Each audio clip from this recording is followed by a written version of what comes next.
El consejero electoral Ciro Murayama escribió, y a partir de este lunes estará en todas las librerías, supongo, el libro La democracia a prueba, en ediciones Cal y Arena.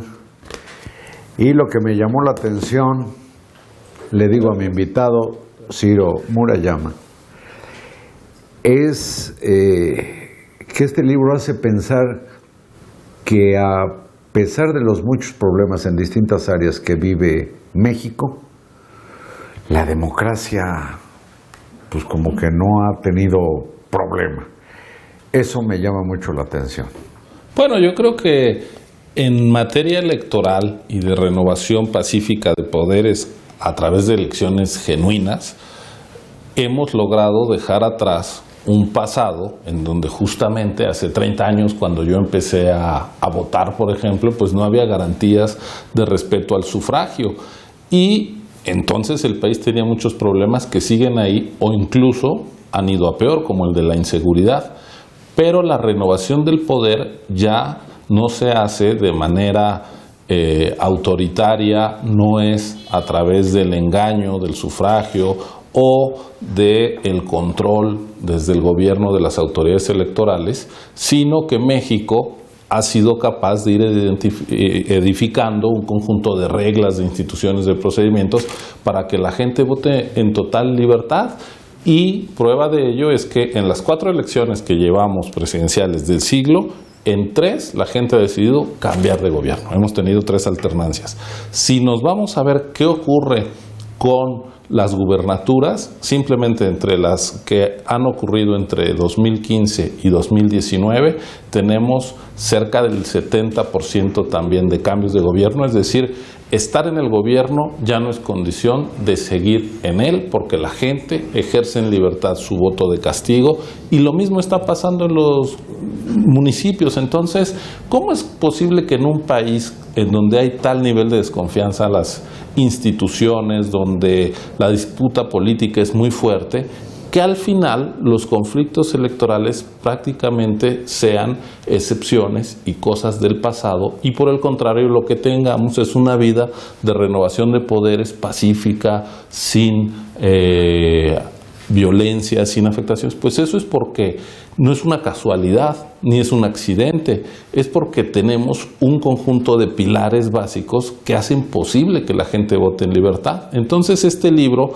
quiere ir a contracorriente de quienes desprecian los cambios, los avances democráticos, y a la vez pues quiere subrayar dónde están los aciertos que hemos tenido como sociedad y las cosas que conviene cuidar para en democracia enfrentar todo lo demás que no hemos resuelto o que incluso se nos ha ido a peor. Bueno, pues ese es el ángulo medular de lo que a mí me llamó la atención, porque no deja de ser paradójico que habiendo tanto problema en materia de, pues hasta de abasto de medicinas, no se diga de falta de seguridad o insuficiencia en gran parte del país, problemas de educación, de salud, problemas económicos, problemas de los grupos de poder que han vivido enquistados y siendo tan determinantes en el derrotero nacional, pues efectivamente en el tema electoral como que no ha habido mayor problema.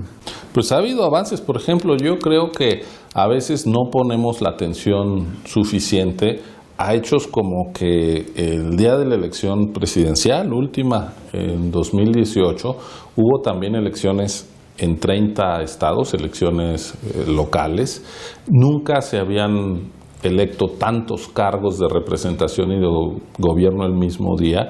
Un año con problemas en materia de inseguridad en buena parte del país, y sin embargo ese día el Estado mexicano, a través de las casillas electorales, estuvo presente en todo el territorio y todos los mexicanos pudieron votar en igualdad de condiciones. La profunda desigualdad que nos corroe como sociedad se atempera, o al menos no opera en materia electoral, porque vota en una boleta idéntica un indígena de las zonas con mayor marginación social del país a como lo hace un empresario en Monterrey o algún residente de las zonas de mayor ingreso en las grandes ciudades del país. Es decir,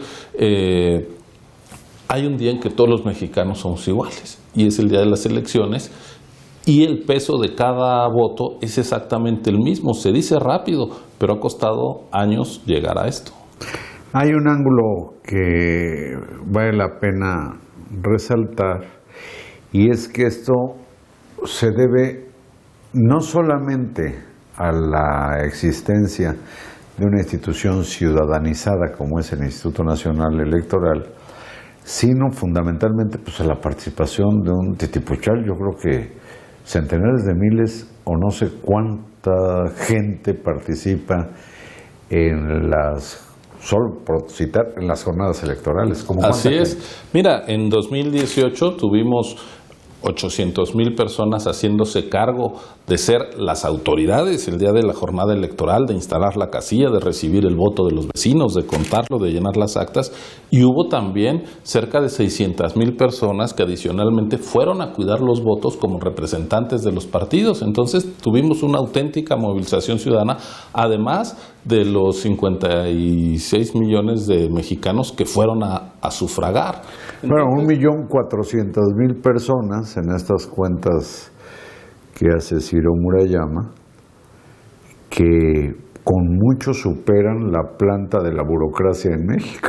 Así es. No, realmente las elecciones son posibles porque son ciudadanizadas, porque son ciudadanos de a pie, nuestros vecinos, gente que no trabaja en el INE, que no cobra por su labor, la que hace posible el momento clave, que es la jornada electoral, el proceso de votación.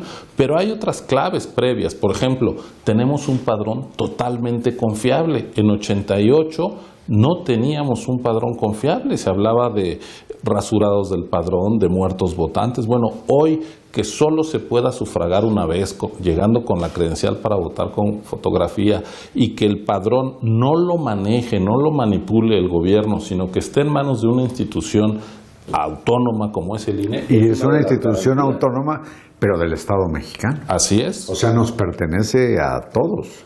Otra clave es que se ha avanzado en las condiciones de la equidad, es decir, hay un piso de financiamiento público, un acceso a los medios de comunicación por parte de todos los partidos y candidatos que ha quitado las asimetrías del pasado, donde el candidato del partido en el gobierno pues estaba todo el día presente y la oposición apenas se podía seguir su presencia, sobre todo en radio y televisión. Los propios medios han sido parte de la democratización, porque ya lo que vemos es que no hay algún actor político que goce de la unanimidad o de la obediencia de los medios de comunicación. Es decir, esta ha sido una obra colectiva de generaciones de mexicanos, y yo creo que eso hay que preservarlo y hay que cuidarlo, porque prescindir de una institución electoral autónoma, de un padrón confiable, de condiciones de equidad, pues podría llevarnos a retrocesos, y lo que estamos viendo en distintos lugares del mundo justamente son retrocesos.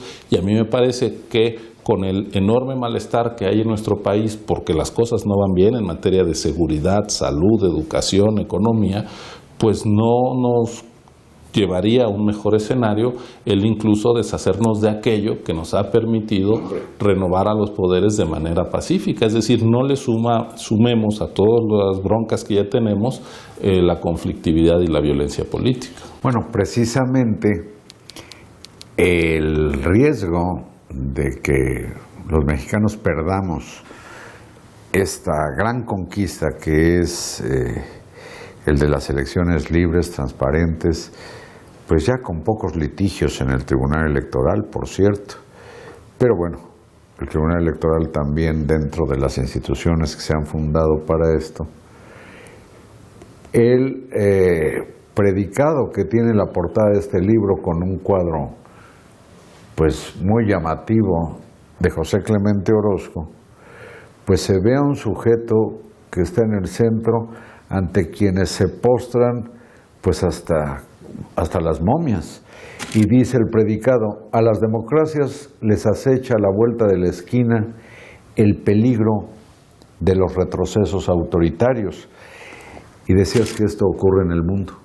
Así es, lo hemos visto. Entonces hay que preservar esta libertad que tenemos de elegir a quienes nos gobiernan.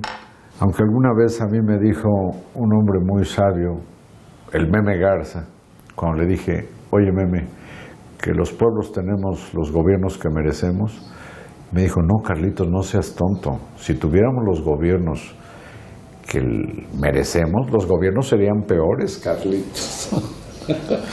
Bueno, yo creo que la democracia ha muerto muchas veces a lo largo de la historia. Es decir, yo aquí lo que subrayo es que incluso en México, en 200 años de vida independiente, por fin tenemos 2 décadas en las que tenemos renovación de los poderes plenamente democráticas. Y alternancia. Es una excentricidad La mejor histórica. prueba son las alternancias, precisamente. Así es. Y como la democracia no ha sido el estado de cosas natural de la República, sino algo que ha costado mucho, hay que cuidarlo. Ciro Murayama, yo le voy a pedir que permanezca aquí porque, según yo, algunas sombras se ciernen sobre el Instituto Nacional Electoral. ¿Aguantas aquí? Claro que sí, encantado. Muchas gracias, consejero Ciro Murayama. Muchas gracias a ustedes y hasta mañana.